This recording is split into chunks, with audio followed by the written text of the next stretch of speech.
Assalamualaikum warahmatullahi wabarakatuh. Selamat datang kembali di channelnya Mas Eka nih. Masih bareng sama Mas Eka. Apa kabar para warga sekolah? Semoga dalam keadaan sehat-sehat selalu dimanapun para warga berada nih ya. Di video kali ini Mas Eka masih akan berbagi informasi seputaran tentang PPDB tahun 2023 nih, khususnya untuk para warga yang ingin melakukan prapendaftaran. Prapendaftaran itu apa sih Mas Eka ya?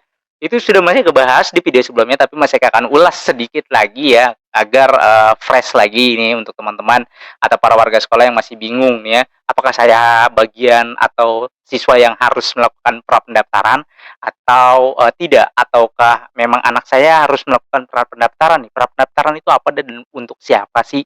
Kemudian mekanismenya bagaimana, tanggalnya tanggal berapa? Kalau tanggalnya sudah mereka bahas di video sebelumnya itu ya. Timeline PPDB tahun 2023, semua semua jalur, semua tanggal-tanggal pentingnya sudah Mas Eka bahas di situ. Nah, di video kali ini Mas Eka akan membahas untuk prapendaftaran, terutama spesifik lebih ke mekanismenya bagaimana sih cara untuk melakukan prapendaftaran itu. Tapi sebelum itu, untuk para warga sekolah yang mungkin baru menemukan channelnya Mas Eka nih, silakan subscribe dulu channel ini untuk mendukung channelnya Mas Eka agar bisa berkembang lagi dan bisa memberikan informasi-informasi terupdate kepada para warga sekolah pastinya. Dan para warga sekolah juga bisa bagikan video ini kepada para warga sekolah lainnya yang mungkin nih para warga sekolah lainnya juga sedang mencari informasi yang sama seputaran tentang prapendaftaran atau PPDB di tahun 2023 ini. Oke, langsung aja kita ke pembahasannya ya. Tapi sebelum itu nih, Mas Eka akan ulas lagi ya, ingatkan kembali kepada para warga sekolah ya. Berikut ada timeline PPDB 2023-nya. Yang Mas Eka garis bawahi adalah untuk prapendaftaran. Nah, di sini di prapendaftaran itu untuk jenjang SMP, SMA dan SMK dimulai di tanggal 10 Mei sampai dengan tanggal 9 Juni. Jadi kurang lebih jaraknya ada 1 bulan untuk melakukan prapendaftaran ya, dan baru akan dilakukan ya dimulai tanggal 10. Kemudian siapa yang harus melakukan prapendaftaran Mas Eka? Yang harus melakukan prapendaftaran yang pertama adalah ya siswa yang sekolahnya berasal dari luar DKI Jakarta, kemudian ingin melanjutkan pendidikannya di DKI Jakarta dan berdokumen kependudukan di DKI Jakarta atau memiliki dokumen kependudukan DKI Jakarta seperti kakaknya kakak Jakarta, KTP-nya KTP Jakarta ya, itu silakan lakukan prapendaftaran ya. Jadi kalau mau masuk PPDB-nya atau mau bersekolah ya melalui PPDB DKI Jakarta ini ya, lakukan prapendaftaran terlebih dahulu.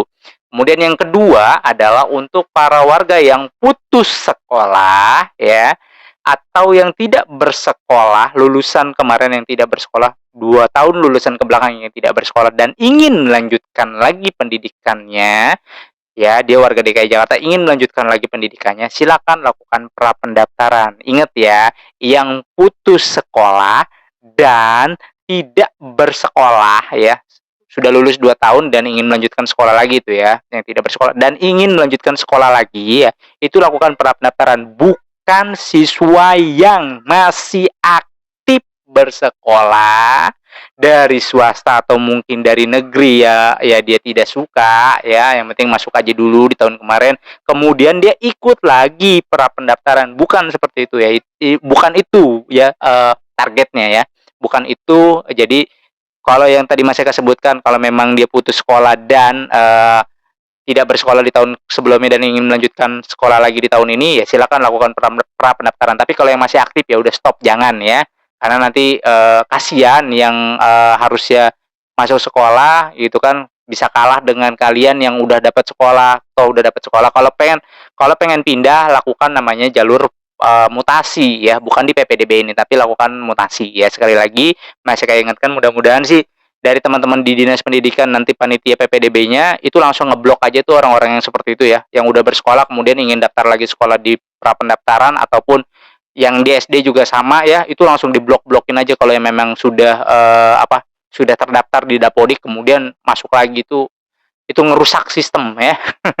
Yang begitu mah udahlah ya, pokoknya diblok-blok aja, udah biarin biarin nggak bisa daftar lagi di PPDB-nya. Nah, yang ketiga adalah untuk teman-teman yang dari sekolah asing ya, ingin melanjutkan lagi pendidikan di DKI Jakarta, maka lakukan prapendaftaran. Kenapa sih harus melakukan prapendaftaran? Ya karena kan kalau yang dari luar tuh kita tidak memiliki nomor SIDA niranya ya, kalau untuk jenjang SCE yang mau ke SMP dan SMA ya. Kan kalau siswa yang berada di DKI Jakarta kan ada Sidanira, nomor Sidaniranya, nomor ujiannya, itu bisa dimasukkan langsung ke sistem PPDB-nya. Sementara kalau yang dari luar DKI Jakarta kan tidak ada Sidaniranya, maka dikumpulkan terlebih dahulu di prapendaftaran gitu ya.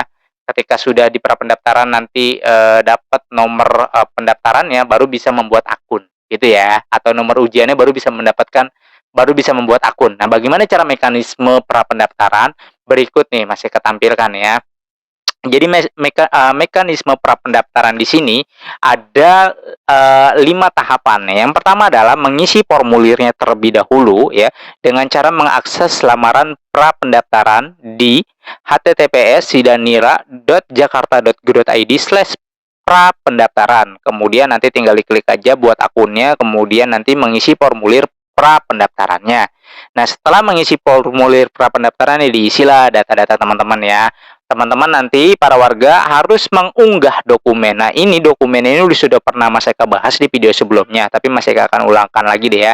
Itu ada 10 dokumen yang harus dilengkapi oleh para warga sekolah. Yang pertama adalah kartu keluarga. Kartu keluarga ini wajib kartu keluarga DKI Jakarta.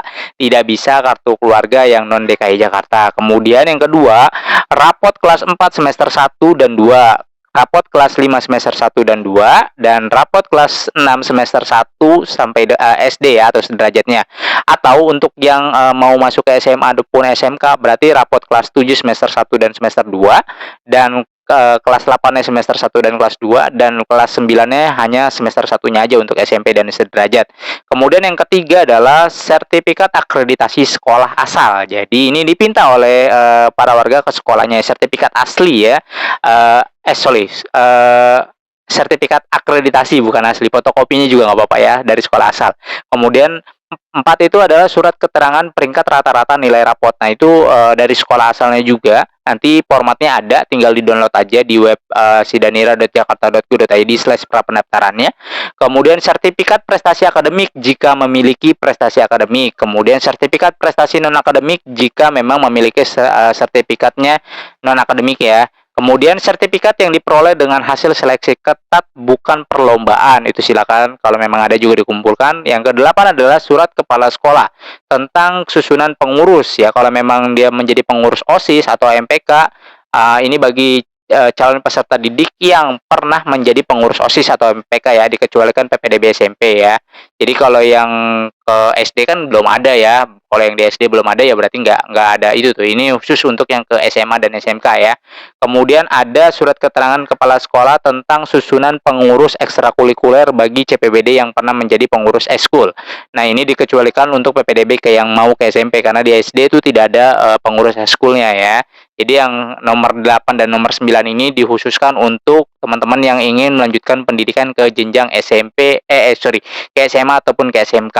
Kemudian yang ke-10 adalah SPTJM tentang keabsahan dokumen dari orang tua atau wali calon peserta didik bermaterai cukup. Nah, ini formatnya bisa di-download di web sidanira.jakarta.go.id prapendaftaran. Jadi jangan salah masuk di web PPDB ya. Kalau yang untuk prapendaftaran ada webnya sendiri, ya webnya di sidanira.jakarta.go.id/prapendaftaran.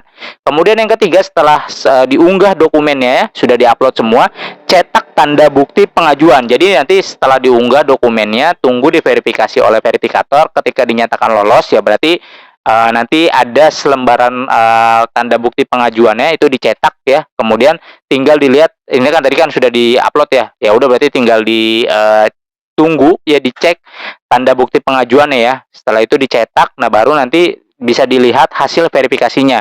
Itu ditunggu sampai benar-benar nanti di-approve ya, sampai lolos verifikasinya. Setelah nanti lolos verifikasinya, itu teman-teman atau para warga juga bisa memantau hasil verifikasi berkas prapendaftaran yang telah diunggah di halaman sidanira.jakarta.go.id/prapendaftaran ya. Nanti bisa kelihatan. Kemudian setelah setelah dicek dan dinyatakan lolos, maka para warga bisa cetak tanda bukti prapendaftarannya. Cetak tanda bukti prapendaftaran atau hasil verifikasi prapendaftaran berisi persetujuan persyaratan kebenaran data hasil prapendaftaran untuk proses pendaftaran sesuai jadwal yang ditentukan. Jadi setelah membuat prapendaftaran dan dinyatakan lolos ya, dia dapat nomor peserta ya, nomor peserta ujian ya, yang dari Sidaniranya. Kemudian nanti bisa diajukan untuk membuat akun PPDB-nya gitu. Jadi untuk para warga yang memang khusus mau melakukan prapendaftaran, lakukan prapendaftaran terlebih dahulu. Setelah nanti diverifikasi dan lolos, layak dan dapat nomornya gitu kan, itu di-print. Kemudian nanti para warga baru bisa masuk ke website ppdb.jakarta.go.id-nya untuk melakukan pembuatan akun dan pemilihan jalur sesuai dengan jenjangnya masing-masing.